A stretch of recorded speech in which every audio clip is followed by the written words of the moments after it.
अस्सलामुअलैकुम प्यारे दोस्तों, आपका दोस्त निसार हैदर डिस्कवर मोर चैनल पर आपको खुशामदीद कहता है। कंटिन्यू करेंगे माइक्रोसॉफ्ट एक्सेल में फार्मूलाज को और आज आप सीखेंगे बहुत ही ज़बरदस्त किस्म के फार्मूला।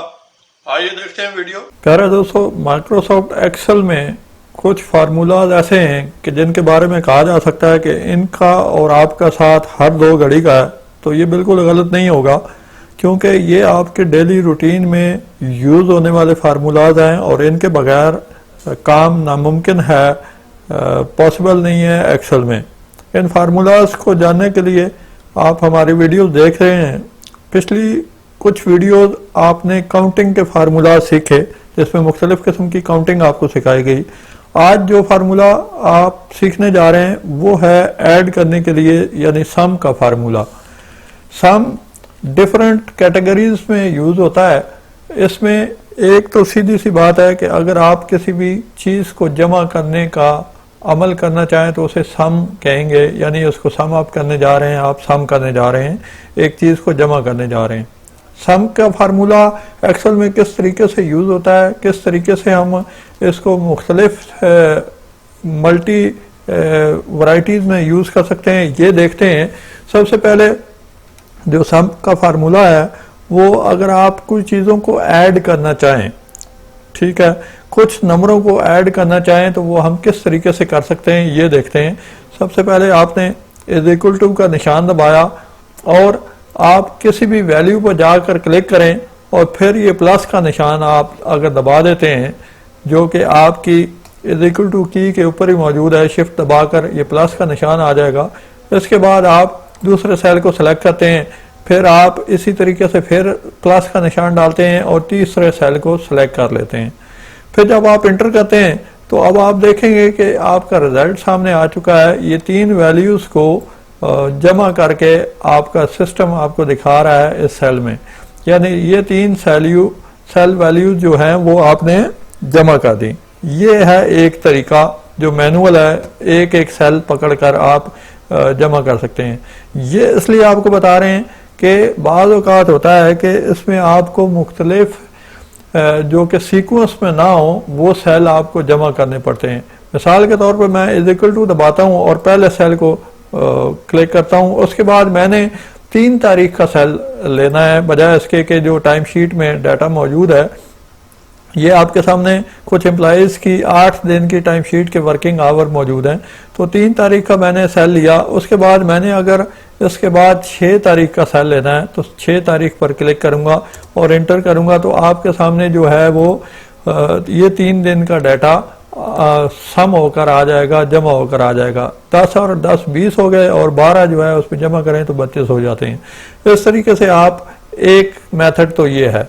दूसरा मेथड ये है कि आप इज इक्वल टू और फिर सम का फार्मूला लिखते हैं, यानी SUM सम का फार्मूला लिखते हैं और फिर आप ब्रैकेट जब दबाते हैं तो उसके बाद आपको सिस्टम रेंज देने का कहता है। रेंज आप अपनी डाटा में से सिलेक्ट करते हैं, यानी जितना भी क्राइटेरिया है उसको सिलेक्ट किया। रेंज को सिलेक्ट करने के बाद आप जब ब्रैकेट क्लोज करके एंटर करते हैं तो ये सम का फार्मूला अप्लाई हो जाता है, यानी आपका जो टोटल जितना भी उस सेल में मौजूद था वो आपके सामने अपीयर हो जाता है। इन सारे 8 सेल का जो मजमूआ है, जो टोटल है वो 82 है जो आपके सामने आ चुका है। इसका ये मैनुअल टाइप का फार्मूला था, यानी मेथड था। आपके ऊपर स्क्रीन पर देख सकते हैं कि ऑटो सम का फंक्शन मौजूद है। आप इसको ज़रिए भी ये सम करा सकते हैं, यानी लिखने के बजाय आप अगर इस सम को दबाएंगे, इस सेल को दबाएंगे तो ऑटोमेटिकली सेल की रेंज लेगा। आप इसको अपनी मर्जी से चेंज भी कर सकते हैं, जहाँ तक आप रेंज लेना चाहें वो रेंज लेकर जब आप इंटर करेंगे तो सेम चीज़ जो है वो अप्लाई हो जाएगी, सेम मेथड जो है वो अप्लाई हो जाएगा, सम करके आपके सामने आ जाएगा। तीसरा तरीका इज इक्वल टू के बजाय आप ये ऐड के साइन से भी जो है वो सम करा सकते हैं। जैसे कि आपने पहले प्लस से कराया, फिर इज इक्वल टू से कराया या सम के फंक्शन से कराया, आप ये साइन भी सेम इसी तरीके से काम करेगा, यानी इज इक्वल टू के साइन के तौर पर ये ऐड का निशान काम करता है। हम जब इसकी रेंज लेते हैं डाटा की और इसको क्लोज करते हैं तो आपका डाटा जो है वो सम होकर सामने आ जाता है। तो ये कुछ मेथड हैं आपके सामने सम करने के। अब एक तरीका जो है वो पूरे डाटा को सम करने का भी मौजूद है, यानी यहाँ अगर आप सम का फंक्शन देते हैं तो बजाय इसके कि एक एम्प्लाई के रिकॉर्ड के अगर आप टोटल सारी टाइमशीट का टोटल लेना चाहें, सारे आवर्स का टोटल लेना चाहें, तो आप सारे डाटा की रेंज ले लें और ब्रैकेट को क्लोज कर दें। ब्रैकेट को क्लोज करेंगे तो आपके सामने सारे डाटा का टोटल आ जाएगा जितने भी आपने रेंज ली है। अब इसमें एक और ज़बरदस्त वैरायटी मौजूद है, वो ये है कि अगर आप इस पहले एम्प्लाई के आवर का टोटल लेना चाहें और फिर 4 नंबर पे जो एम्प्लाई है इसके आवर का टोटल लेना चाहें एक ही जगह, तो किस तरीके से, बजाय इसके कि आप एक एक सेल सेलेक्ट करें, आप रेंज को सम करते हैं। यानी आप सम का फार्मूला जब अप्लाई करते हैं तो सबसे पहले एक रेंज आपने ले ली, यानी एक एम्प्लाई का डाटा आपने सम करा लिया। अब यहाँ तक तो बात ठीक है, ये एक एम्प्लाई का डाटा आपके सामने सम होकर आ चुका है। अब अगर आपने एक और एम्प्लाई का डाटा को उसमें ऐड करना है तो वो किस तरीके से करेंगे कि ये सेम जो रेंज है आपने कॉपी करनी है, ठीक है। अब ये मैं पहले से फार्मूला लगा के क्योंकि हटाऊं इसलिए आपको इस तरीके से बता रहा हूं। एक और भी मेथड इसमें मौजूद है, आपने कॉमा दबाना है और फिर आपने यही रेंज कॉपी कर लेनी है। अब हो क्या रहा है कि यही रेंज 2 दफ़ा रिपीट हो रही है, 2 दफ़ा कॉपी कर रहा है, लेकिन हमें क्या चाहिए कि जो लाइन नंबर 9 में रिकॉर्ड है उसका टोटल चाहिए। तो हम यहाँ D6 के बजाय D9 को जो है वो टोटल कर लेंगे और K9 तक जब एंटर करेंगे तो ये दोनों जो एम्प्लॉइज हैं इनका डाटा आपके सामने सम होकर आ जाएगा। इसकी वेरिफिकेशन आप यहाँ कर सकते हैं कि क्या ये वाकई सम जो मेथड है इस तरीके से सही काम कर रहा है। अब ये मैंने यहाँ इसका टोटल किया और फिर चौथे एम्प्लॉय का जो है वो टोटल कर रहा हूँ, तो अगर आप इन दोनों को जमा करें तो 164 आपका आंसर आएगा। इस तरीके से आप मल्टी रेंज में, मुख्तलिफ रेंज में आप सम करा सकते हैं। अब यहाँ इसमें 2 रेंजेस जो है वो यूज़ हो चुकी हैं, 2 रेंज जो है वो इस्तेमाल में आ रही हैं। अब इसमें अगर आप तीसरी रेंज भी इजाफा करना चाहें, जैसे कि लाइन नंबर 10 का रिकॉर्ड भी ऐड करना है, तो वो भी आप करा सकते हैं। जैसे कि मैं यहाँ कॉमा लगाकर एक और रेंज दे देता हूँ और फिर 10 नंबर चेंज करने के बाद आप रिजल्ट देखेंगे कि उसका टोटल भी आ चुका है। अब ये पहला रिकॉर्ड था, उसके बाद ये चौथा और 5वां रिकॉर्ड, ये टोटल जो इसका है वो 260 बनता है, यानी 3 मुख्तलिफ रेंजेस का सम जो है वो आपके सामने आ गया। अब यहाँ तक तो बात है एक सम का फार्मूला अपने मुख्तलिफ रेंज को सेलेक्ट करके लगाया। अब अगर सम जो है वो किसी खास स्पेसिफिक फिगर के तहत कराना है, मिसाल के तौर पर नेक्स्ट एग्जांपल में हम देखते हैं कि ये जो दूसरा फंक्शन है, दूसरा मेथड है, वो किस तरीके से काम करता है। इस दूसरे मेथड को हम यूज़ करते हैं सम इफ के फार्मूला से। सम इफ का फार्मूला बहुत ही ज़बरदस्त चीज़ है जो आपको मुख्तलिफ किस्म की इन्वाइसेस में, मुख्तलिफ किस्म की टाइम शीट्स में यूज़ होता है, दिखाता है। अब सम इफ का फार्मूला करता क्या है, कैसे फंक्शन करता है, ये हम देखने जा रहे हैं। सेम उसी तरीके से सम का फार्मूला लिखेंगे, लेकिन उसके बाद हम इफ का इजाफा करेंगे, इफ का इजाफा करेंगे और ब्रैकेट दबाएंगे। अब एक्सेल की ये एक सबसे बड़ी खूबी है कि जब आप फार्मूला शुरू करते हैं तो एक्सेल आपको खुद बताता है कि इस फार्मूले के स्टेप्स क्या हैं, किस तरीके से आपने उसको टाइप करना है, किस तरीके से किन चीज़ों का ख्याल रखना है। तो सबसे पहले आपको रेंज बता रहा है कि जी आपने रेंज लेनी है। रेंज कौन सी लेनी है? अब जैसे कि मैंने रेंज ली यहाँ पहली लाइन की रेंज लेने के बाद आपको वो क्राइटेरिया पूछ रहा है कि जी क्राइटेरिया क्या है, इस पूरी रेंज में से आपने करना क्या है, किस नंबर को आप जमा करने जा रहे हैं, यानी कैसे, कौन से नंबर जो आप जमा कर सकते हैं। अब यहाँ हमने ऐसे नंबर यानी ऐसी वैल्यूज कि जिस दिन एम्प्लाई ने 12 घंटे काम किया हो वो हम जमा करना चाहते हैं। 12 लिखा, उसके बाद आपको कहता है कि जी सम रेंज से दोबारा आपने डाटा की रेंज ले लेनी है कि जिस डाटा में से वो वैल्यूज को जमा करे। जब आपने इंटर किया तो जवाब आ रहा है 24। अब इसको कैसे वेरीफाई करने जा रहे हैं? आप इस पूरी रेंज में अगर आप देखें कि 8 दिनों में 2 दिन ऐसे थे 4 और 6 मई का जिसमें एम्प्लाई ने 12-12 घंटे काम किया है। अगर यहाँ आप इसको 12 कर दें तो क्या आएगा? वहाँ 36 आ गया, यानी 3 दिन उसने काम किया है।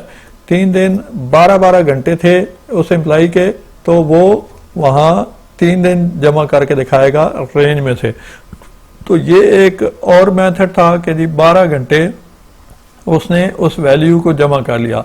इस मेथड को आप प्रैक्टिकली कहाँ यूज़ करते हैं? मुख्तलिफ किस्म की आप टाइम शीट्स में देखते हैं कि ओवर टाइम की सेपरेशन की हुई होती है। ओवर टाइम की कैसे सेपरेशन की हुई होती है कि जो नॉर्मल डेज में ओवर टाइम है उससे सेपरेट रखा जाता है, और जो फ्राइडेज या वीकली ऑफ में आप कह सकते हैं कि ओवर टाइम है उसे सेपरेट दिखाया जाता है।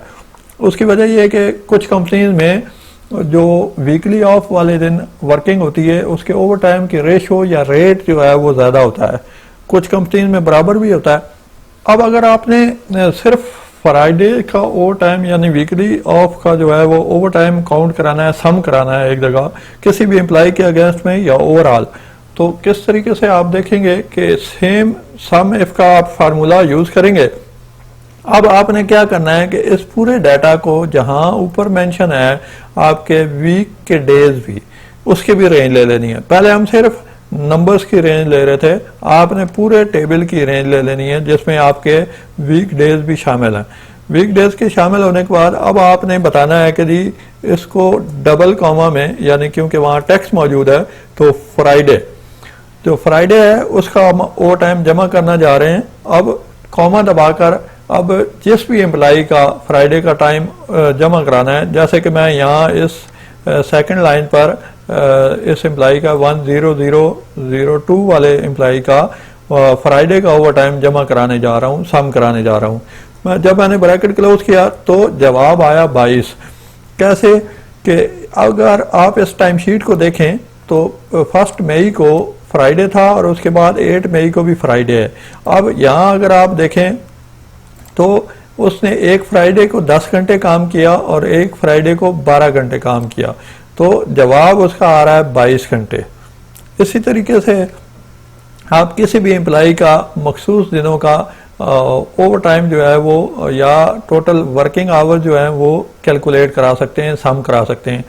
अब एक और फंक्शन इसमें सीखते हैं, सम इफ का एक और इस्तेमाल हम सीखते हैं कि किसी भी एम्प्लॉय का अगर हमने चेक करना है, जैसे कि बाद औक़ात हमें चेक करना पड़ता है कि किसी भी एम्प्लॉई ने 10 आवर से ज़्यादा कितने दिन काम किया, कितने दिन वो उसकी प्रोग्रेस ज़्यादा जा रही है, कितने दिन उसने ज़्यादा एफर्ट की, यानी एक रेगुलर टाइमिंग वहाँ मुकर्रर है 10 घंटे की, तो उसने 10 घंटे से ज़्यादा कितने दिन काम किया। उसी तरीके से हम सम इफ का फार्मूला यूज़ करेंगे। सबसे पहले हमने डाटा की रेंज ले लेनी है। डाटा की रेंज लेने के बाद जो है वो उसमें हमने मेंशन करना है कि जी कितने घंटे, यानी अब हम यहाँ बताने जा रहे हैं कि जी जो जब भी उसने 10 घंटे से ज़्यादा काम किया हो तो सबसे पहले हमने ग्रेटर का निशान डालना है और फिर 10 कर देने हैं।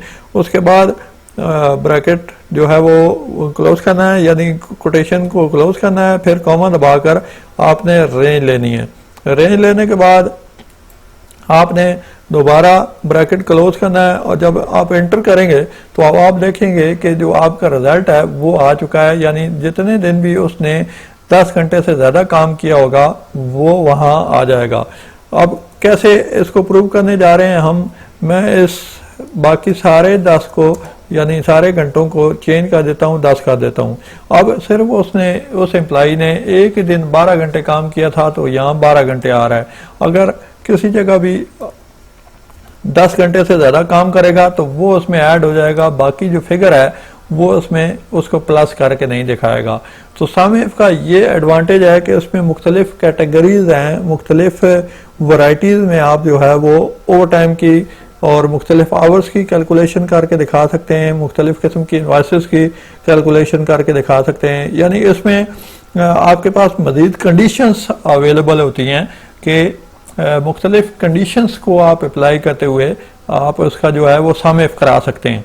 अब इसी मेथड को यूज़ करते हुए अगर आप पूरे ओवरऑल टाइम शीट में भी यही चीज़ देखना चाहें, सर्च करना चाहें कि ये 8 दिनों का डाटा है, सारे एम्प्लॉयज़ का इसमें डाटा मौजूद है, तो कितने दिन यानी कितने आवर बनते हैं जो कि 12 घंटे से ज़्यादा किसी भी एम्प्लॉय ने काम किया हो, यानी उन जो आवर्स का मजमूआ है वो कितना बनता है। अब यहाँ हम सम इफ का फार्मूला, सम इफ का फंक्शन यूज़ करते हैं और डाटा की रेंज ले लेते हैं। डाटा की रेंज लेने के बाद अब हमने उसी तरीके से डबल कॉमा में कोटेशन में बताया कि जी ग्रेटर देन 12 हो, कितने दिन, जितने दिन भी उसने 12 घंटे से ज़्यादा काम किया है, हम सिर्फ उसका टोटल देखने जा रहे हैं। अब जब दोबारा आपने रेंज ले ली, रेंज लेने के बाद जो है वो ब्रैकेट क्लोज किया, तो इस फार्मूले का जवाब क्या आ रहा है कि 26। इस पूरे डाटा में 2 एम्प्लॉयज़ या 2 दिन ऐसे थे जिसमें किसी भी एम्प्लॉयज़ ने 12 घंटे से ज़्यादा वर्किंग कर ली। अब उसको वेरीफाई कैसे करेंगे? अगर आपका डाटा बहुत ज़्यादा है तो आपने उसकी रेंज ले लेनी है और कंडीशनल फॉर्मेटिंग में जाकर ये कमांड आप सीख चुके हैं ऑलरेडी, ग्रेटर देन पर क्लिक करना है और फिर आपने यहाँ 12 लिख देना है। जब आप 12 लिखकर ओके करेंगे तो अब आप देखें कि पूरे टेबल में 2 दिन ऐसे थे जो कि हाईलाइट हो गए हैं और वो 13 घंटे थे। उन एम्प्लॉयज़ ने, 2 डिफरेंट एम्प्लॉयज़ ने 12 घंटे से ज़्यादा काम किया, तो 13 और 13 26 होते हैं। अगर आप यहाँ किसी भी जगह इसको ज़्यादा करते हैं 12 से, तो एक तो ये कि वो हाईलाइट हो जाएगा और दूसरा ये कि इसमें सम होकर आ गया। तो ये सम इफ का जो है वो ज़बरदस्त फ़ायदा है जिसमें आप मल्टी कंडीशंस लगाकर किसी भी डाटा को कैलकुलेट करा सकते हैं, सम करा सकते हैं। प्यारे दोस्तों, वीडियो आपने देखी, यकीनन आपकी मालूमात में बहुत सा इजाफा हुआ होगा। अगर आपने चैनल सब्सक्राइब नहीं किया तो सबसे पहले चैनल सब्सक्राइब कर लें और बेल आइकन के निशान पर क्लिक करें ताकि आने वाली मुफीद वीडियो आप तक पहुंच सके। अपना बहुत सा ख्याल रखिएगा, दुआओं में याद रखें। अल्लाह हाफिज।